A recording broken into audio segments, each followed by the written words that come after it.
సర్వయోగ సమాహారాత్ ధ్యానప్రస్థం విశిష్యతే ధ్యానేన లభతే సర్వం తస్మాత్ ధ్యాన పరో భవేత్.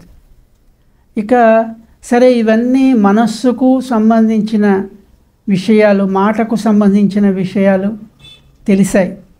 ఇక మరి శరీరానికి యోగం సాధకులు ఏ విధంగా ఉండాలి, ఏ ఏ ఆహార నియమాలు పాటించాలి, ఎలాంటి ఆహారం తీసుకోవాలి, ఎంత ఆహారం తీసుకోవాలనే విషయాలు కూడా చాలా ముఖ్యమైనవి.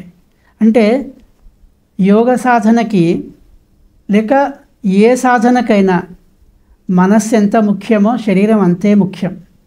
శరీరము అన్నగత ప్రాణం అంటారు. మన శరీరం అంతా కూడా ఆహారం తీసుకుంటేనే పనిచేస్తుంది, ఆహారం లేకపోతే పనిచేయదు. కనుక ఆహారం ఎలా తీసుకోవాలి, ఎలాంటి ఆహారం తీసుకోవాలి? సహజంగా అందరికీ తెలుసు, సాత్విక ఆహారమే తీసుకోవాలి, మితాహారమే తీసుకోవాలి. మితాహారం అన్న చోట స్పష్టమైన నియమం చెప్పారు ఈ నియమాలలో. యోగ శాస్త్రంలో మితాహారం అంటే ఏమిటి, ఎంత తీసుకుంటే దాన్ని మితాహారం అంటారు, దానికి ఏమైనా కొలతలు ఉన్నాయా అంటే వాళ్ళు కొలతతో సహా చెప్పారు. ఎలాగా అంటే చతుర్థాంశావశేషక. ఈ చతుర్థాంశావశేషక అన్నారు అంటే 4 భాగాలు ఉంది మన ఆకలి. ఆకలి 4 భాగాలు అనుకుందాం. అంటే ఆకలిని ఎలా కొలుస్తాము అని వస్తుంది అనుమానం. ఆకలి మొత్తము 4 భాగాలని చెప్పారు. అందులో ఒక భాగం ఖాళీగా ఉంచాలి. అంటే 3 భాగాలు మాత్రమే భుజించాలి. అంటే ఏమిటి అర్థం అంటే మనం తినే ఆహారము ఆకలి అయినప్పుడే భుజించడం, ఆ భుజించినప్పుడు 3 భాగాలు మాత్రమే తినటం. అంటే ఒక భాగం ఖాళీగా ఉంచటం. అంటే అర్థం ఏమిటి? తక్కువగా తినటం. అంటే తక్కువ అనేది ఎంత తక్కువ అనేది ఎవరిది వాళ్ళకే తెలుస్తుంది. ఎవరి ఆకలి ఎంతో వారికే తెలుస్తుంది. ఆ ఆకలిలో ఒక భాగం ఖాళీగా ఉంచి మిగతా 3 భాగాలు భుజించమన్నారు. ఆ భుజించే ఆహారం ఏ విధంగా ఉండాలి? సుస్నిగ్ధ, మంచి. స్నిగ్ధ అంటే మృదువైన, మధురమైన ఆహారాన్ని తీసుకోవాలి. మృదుమధురమైన ఆహారాన్ని తీసుకోవాలి. మెత్తనైంది, మంచిది, తర్వాత మధురమైంది. అంటే మధురం అంటే కేవలం తీపి అనే కాదు, రుచికరమైంది. ఇక్కడ మధురం అంటే రుచికరమైన, తీపి పదార్థం అని కూడా వస్తుంది. తీపిలో కూడా ఇప్పుడు అందరికీ చాలా వరకు ఈ మధుమేహ వ్యాధితో బాధపడుతూ ఉన్నారు. షుగర్ పేషెంట్లు ఎక్కువ ఉన్నారు. తీపి పనికిరాదు. అందుకే రుచికరమైంది. తీపి ఎంత ఇష్టమైందో ఎవరికి వాళ్లకు కొన్ని పదార్థాలు రుచికరం ఉంటాయి. ఈ రుచికరంలో కూడా భిన్నంగా ఉంటాయి. ఒకరికి ఇష్టమైంది మరొకరికి ఇష్టం ఉండదు. ఒకరికి వంకాయ ఇష్టమైతే ఒకరికి కాకరకాయ ఇష్టం కూడా ఉంటుంది. అంటే చేదు అయినా కూడా ఇష్టపడతారు. అదే మాదిరిగా ఈ రుచికరమైన ఆహారం, మధురం అన్న చోట తీపి పదార్థాలు తీసుకోవచ్చు, ఇష్టమైన రుచికరమైన పదార్థాలు కూడా తీసుకోవచ్చు. ఇక మెత్తనైన మృదువైన పదార్థాలు, మెత్తనైన పదార్థాలు అంటే సులభంగా జీర్ణమయ్యే పదార్థాలు తప్పనిసరి తీసుకోవాలని. అంటే కఠినమైన పదార్థాలు, గట్టి పదార్థాలు తీసుకుంటే శరీరంలో జీర్ణం కావడానికి ఎక్కువ సమయం పడుతుంది. అందువల్ల మనం శరీరము సాధనకి ఉపయోగపడకుండా ఉంటుంది, సిద్ధంగా ఉండదు.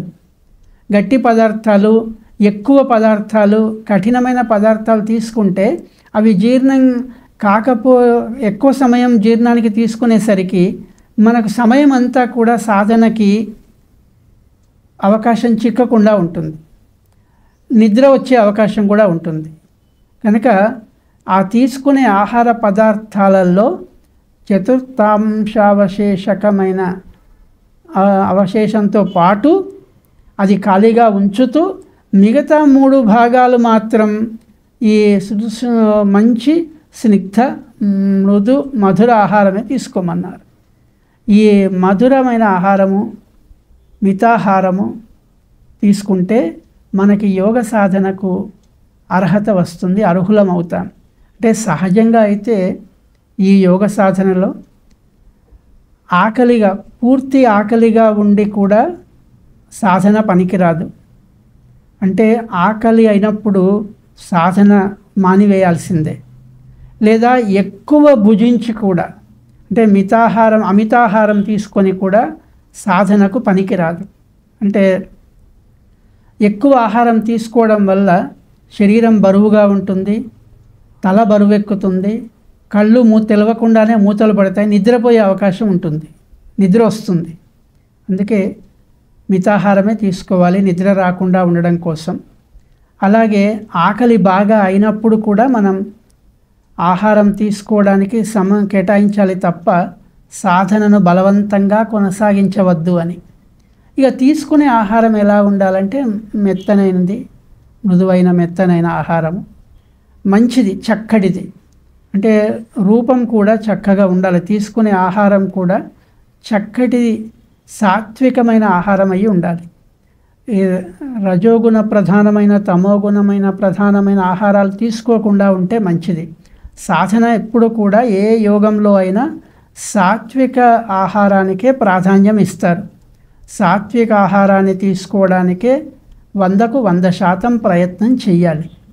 సాత్విక ఆహారం తీసుకోవాలి, మితాహారమే తీసుకోవాలి, మధురమైన ఆహారమే తీసుకున్నట్టయితే ఇటు శారీరకంగా ఆరోగ్యప్రదంగా ఉంటుంది. మరో ముఖ్యమైన అంశం ఏమిటంటే శరీరాన్ని ఎప్పుడు కూడా ఆరోగ్యంగా ఉంచడానికే ప్రయత్నం చేయాలి. అది మన చేతిలో ఉంది. అనారోగ్యం బారిన పడకుండా చూసుకోవాలి. మన ఆరోగ్యం మన చేతిలోనే ఉంది. అంటే ఆరోగ్యం దేని మీద ఆధారపడి ఉందంటే ఆహార విహారాదుల మీద ఆధారపడి ఉంది.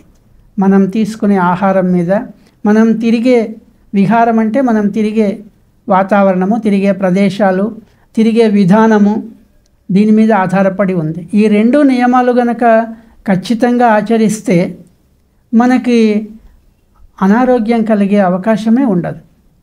కనుక ఆహార విహారాదుల్లో తగిన జాగ్రత్తలు తీసుకుంటూ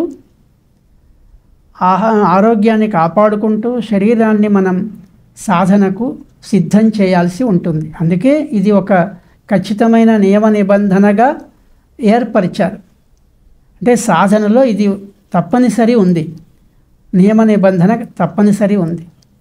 ఆహారం అనేది ఇష్ట ప్రకారం కాకుండా రుచికరమైనదైనా ఇష్టమైనదైనా కూడా తక్కువ తీసుకోవాల్సిందే. ఇష్టమైన పదార్థం అని ఎక్కువ తీసుకోవడానికి అవకాశం లేదు. మళ్ళీ మనకు అక్కడ నియమం ఏముందంటే 3 భాగాలు మించకూడదు.